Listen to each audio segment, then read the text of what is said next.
सुप्रभात प्यारे बच्चों, कक्षा नवम पुनः आपका स्वागत। आज हिंदी व्याकरण विषय के अंतर्गत हम जो पढ़ेंगे उसे कहते हैं छंद। ठीक, आज हम छंद के विषय में पढ़ेंगे। छंद की परिभाषा, छंद के अंग, छंद के भेद या प्रकार, मात्राओं को लगाने का क्रम, आज इस विषय वस्तु पर हमें पढ़ना है। शुरू करते हैं अपने टॉपिक को। छंद। पहला प्रश्न बनता है, छंद किसे कहते हैं? परिभाषा पर ध्यान दीजिएगा। कविता के शाब्दिक अनुशासन को छंद कहते हैं। अनुशासन अर्थात जो विधिवत रूप से हो।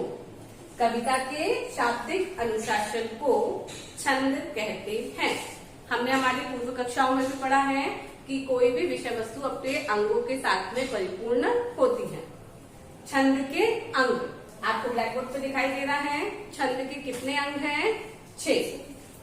वर्ण, मात्रा, यति, चरण, लय, तुक। प्रश्न आता है 3 नंबर का कि छंद के अंगों को समझाइए। परिभाषाओं की तरफ ध्यान देंगे। एक ही परिभाषा लेंगे हम। वर्ण। हिंदी वर्णमाला में स्वर और व्यंजन के समूह को क्या कहा जाता है? वर्ण। मात्रा, वर्णों के उच्चारण में लगने वाले समय को मात्रा कहते हैं। 1 नंबर का प्रश्न अनिवार्य रूप से पूछा जाता है, मात्रा किसे कहते हैं? रिपीट कीजिए। वर्णों के उच्चारण में लगने वाले समय को मात्रा कहते हैं। यति। छंद को पढ़ते समय जहाँ रुका जाता है उसे हम क्या कहते हैं? यति। चरण, इसे हम पंक्ति भी कह सकते हैं। जहाँ चरण, पंक्ति या फिर छंद रुक जाता है उसके 2 यति के पश्चात क्या कंप्लीट होता है? चरण। ठीक। लय। जिस गति से या जिस तरह से छंद पढ़ा जाता है उसे हम क्या कहते हैं? लय। अभी मैं आपको आगे बताऊंगी तो आपको और समझ में आएगा कि लय किसे कहते हैं। तुक। छंदों के अंत में आने वाले शब्दों के जो जोड़े होते हैं, जो एक जैसे स्वरित होते हैं, उन्हें हम क्या कहते हैं? छंद। ये हमने अभी क्या देखा? छंद के अंग। अब हम देखेंगे छंद के प्रकार या छंद के भेद। ब्लैक बोर्ड पे आपको दिखाई दे रहा है। पूर्व कक्षाओं में भी आप पढ़ चुके हैं कि छंद के कितने भेद होते हैं? 2। पहला वर्णिक छंद, दूसरा मात्रिक छंद। दोनों की परिभाषाएं देखेंगे। मैंने आपको पहले भी बताया है कि शब्द में ही उनके अर्थ छुपे होते हैं। वर्णिक अर्थात वर्ण, मात्रिक अर्थात मात्रा। जहाँ छंद की गणना वर्णों के आधार पर की जाती है वो कौन सा छंद होगा आपका? वर्णिक छंद। जहाँ छंद की गणना मात्राओं के हिसाब से की जाती है वो कौन सा छंद होगा आपका? मात्रिक छंद। इस कक्षा नवम की विषय वस्तु के अंतर्गत हमें मात्रिक छंद पढ़ना है। जिस छंद में मात्राओं की गणना की जाती है उसे हम कौन सा छंद कहेंगे? मात्रिक छंद। वर्णिक छंद आपको 10वीं कक्षाओं से है।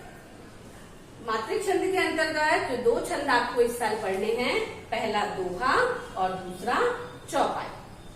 आपको अपनी पूर्व कक्षाओं का याद भी होगा। दोहा और चौपाई के उदाहरण हमने पढ़ रखे हैं। अभी फिर से हम देखेंगे। तो दोहा और चौपाई की परिभाषाएं देखते हैं। मात्रा का क्रम आपने अपने पूर्व कक्षाओं में पढ़ा है, पर मात्रिक छंद को पढ़ना है, इसलिए हम थोड़ा सा रिपीट करके देखें कि मात्राएं किसे कहते हैं। मात्राएं 2 प्रकार की होती है। पहला लघु की मात्रा, दूसरा दीर्घ की मात्रा। इसे सरलता से याद रखने के लिए हम कहेंगे कि लघु की मात्रा को अंग्रेजी अक्षर आई से दर्शाया जाता है, दीर्घ की मात्रा को अंग्रेजी अक्षर एस से दर्शाया जाता है। इनके गिनने का क्रम, लघु की मात्रा को कितना गिना जाता है? 1। दीर्घ की मात्रा को कितना गिना जाता है? 2। इनकी गिनती के आधार पर हम किसी छंद को कह सकते हैं कि वो मात्रिक छंद है। अभी हम देखेंगे दोहा और चौपाई। अभी हमने देखा था दोहा और चौपाई छंद आपको पढ़ना। ब्लैकबोर्ड पे आपको दोहा और चौपाई छंद के उदाहरण दिखाई दे रहे हैं। अभी हम दोहा छंद की परिभाषा लेंगे, चौपाई छंद की परिभाषा लेंगे और उसके उदाहरण को समझेंगे। दोहा यह एक सममात्रिक छंद है जिसमें 13-11 की यति से कुल कितनी मात्राएं होती हैं? 24। 13-11 की यति से कुल कितनी मात्राएं होती है बेटा? 24। यति अर्थात जहां पर रुकते हैं। हमने पूर्व कक्षाओं में भी आपको बताया कि जहां पर कॉमा लगा होता है अर्थात जहां हम रुकते हैं उसे हम क्या कहते हैं? यति। जहां पर 2 यति के बाद एक पंक्ति समाप्त होती है उसे हम क्या कहते हैं?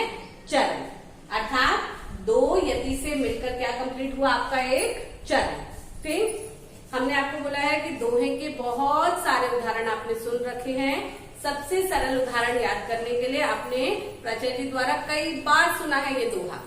वो दोहा है, करत करत अभ्यास के जड़मति होत सुजान, रसरी आवत जात ते सिल पर परत निशान। अब इसको हमको मात्राओं के क्रम में पूरा करना है। प्रथम पंक्ति में कितनी मात्राएं होनी चाहिए? 13। दूसरे में 11। 13-11 की यति के साथ कुल कितनी मात्राएं करनी है हमें? 24। प्रथम पंक्ति की मात्रा मैं लगाकर बताऊंगी, द्वितीय, तृतीय और चतुर्थ की मात्रा आप मुझे लगाकर कॉपी में बताएंगे। देखिएगा, लघु वर्णों पर लघु की मात्रा, इसमें कोई भी दीर्घ वर्ग नहीं है इसलिए यहाँ पर करत में तीनों लघु। यहाँ पर भी अब आप ध्यान देंगे, जब भी आधा शब्द आता है, आधा वर्ण आता है आपको, तो यदि उसके पश्चात दीर्घ का वर्ण हो तो वह आधा वर्ण अपने पहले वाले वर्ण के साथ जुड़कर उसको क्या कर देता है? दीर्घ कर देता है। अर्थात अभ्यास की आ पर कौन सी मात्रा आएगी?